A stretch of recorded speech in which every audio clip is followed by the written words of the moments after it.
supaya nutrisinya tercukupi dan akhirnya telur perkutut kita juga bisa isi. Karena perkutut yang umurnya belum mapan seperti di tempat saya biasanya 4 bulan 5 bulan produk. Ini kalau kita tidak kasih nutrisi yang sangat banyak mencukupi, biasanya akan menyebabkan telur tidak isi juga. Ya, ataupun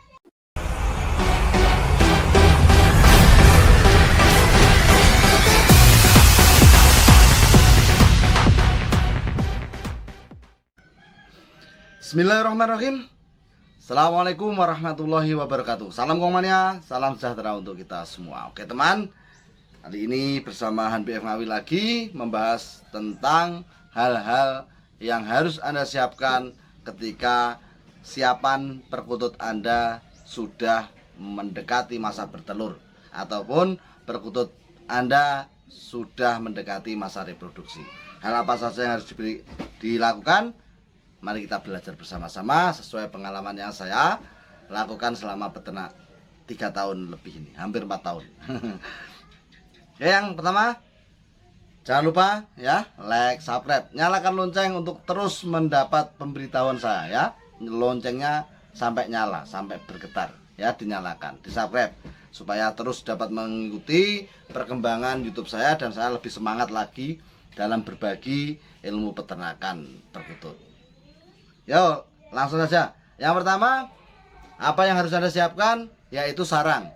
Sarang perkutut kita buat senyaman mungkin ya. Membuat sarang perkutut itu harus padat, meskipun itu dari rumput ataupun dari daun cemara.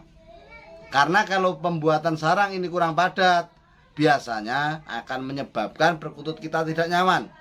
Kalau perkutut kita tidak nyaman, biasanya yang dilakukan perkutut kita adalah mencabuti sarangnya.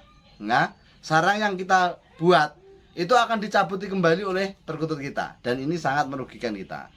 Nah, kalau sampai itu terjadi apa? Biasanya telur perkutut kita akan tertimbun oleh sarang itu lagi.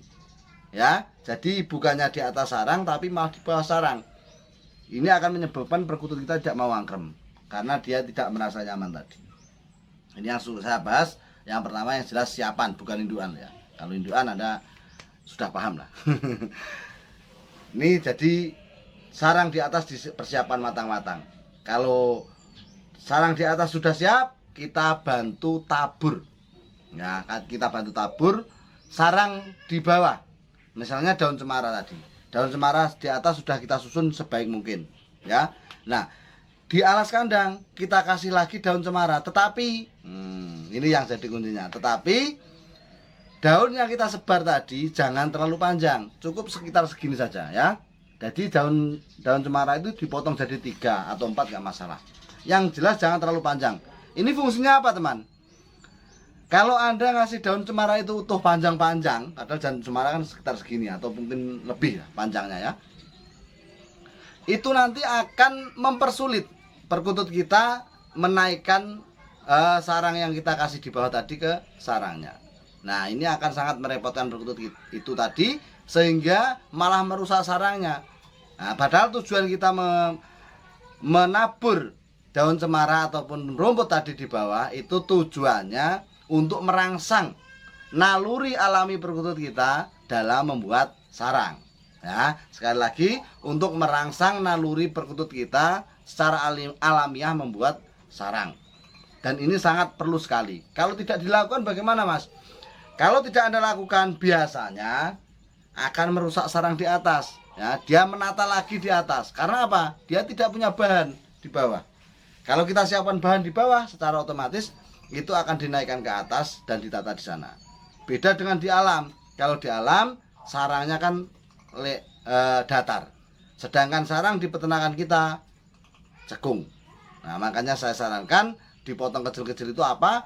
Biar sebagai syarat saja perkutut itu naluri alamiahnya mengangkat sarang dari bawah ke atas.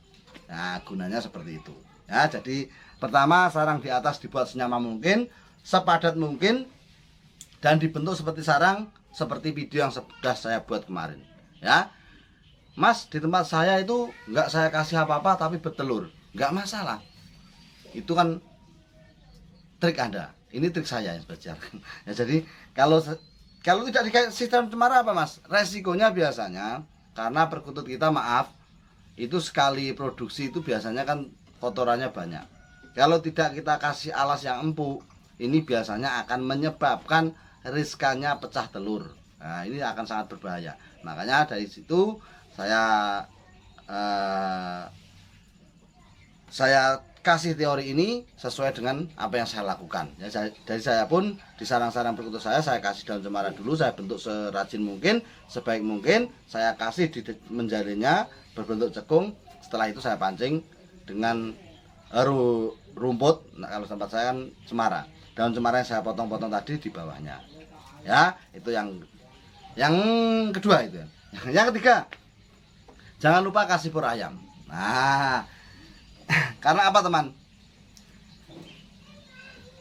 Ini mungkin akan sinkron dengan perkataan teman-teman yang bilang, Mas, tanya ke saya, Mas, apakah perkutut tembean itu semuanya nggak jadi? Ada yang pernah tanya seperti itu, Mas. Jadi perkutut tembean, telur tembean itu apakah mesti nggak jadi, Mas? Tidak pasti. Karena apa? Tembean saya yang sekali bertelur jadi itu banyak, ya banyak. Nah, fungsi dari kita mengasih pur ayam tadi adalah untuk menambah nutrisi indukan kita, ya, menambah nutrisi indukan kita supaya apa? Supaya nutrisinya tercukupi dan akhirnya telur perkutut kita juga bisa isi.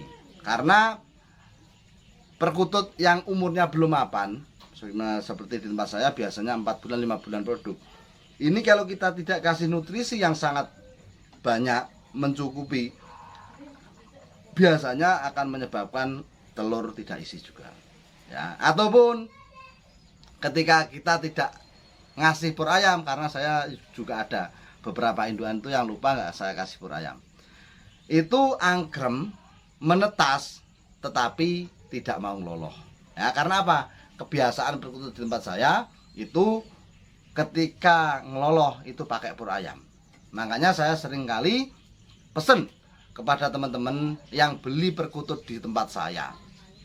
Itu mohon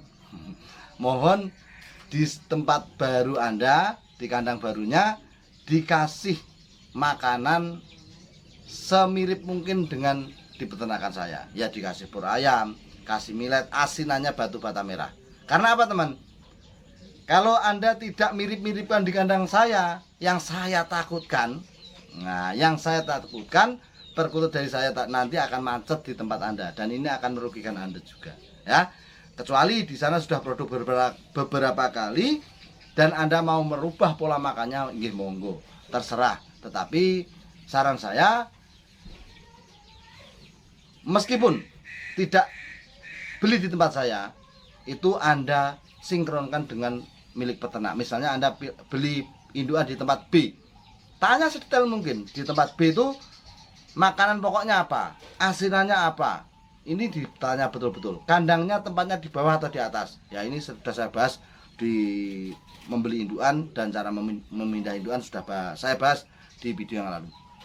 Intinya ketika membeli indukan sinkronkan dengan di peternak lama, di pemilik lamanya, supaya apa? Tidak terjadi stres ataupun macet dalam produksi, ya. Jadi pemberian pur ayam ketika perkutut kita mendekati masa produksi itu adalah setiap hari. Ya, kalau saya setiap hari. Intinya apa? Untuk satu, penambah nutrisi supaya telurnya isi. Yang kedua, ketika menetas, suatu saat menetas, namanya juga burung banyak, kalau kita keteledor sudah ada pur ayamnya. Karena di tempat saya yang tembean lupa saya kasih pur ayam, yang menetas itu anaknya juga mati. Nggak mau ngeloloh ataupun mati jatuh dan lain-lain. Pokoknya intinya nggak selamat. Ya, itu saja teman, hal-hal yang harus Anda siapkan ketika perkutut Anda mendekati masa reproduksi. Salam, Nyung Kutut, sampai patut.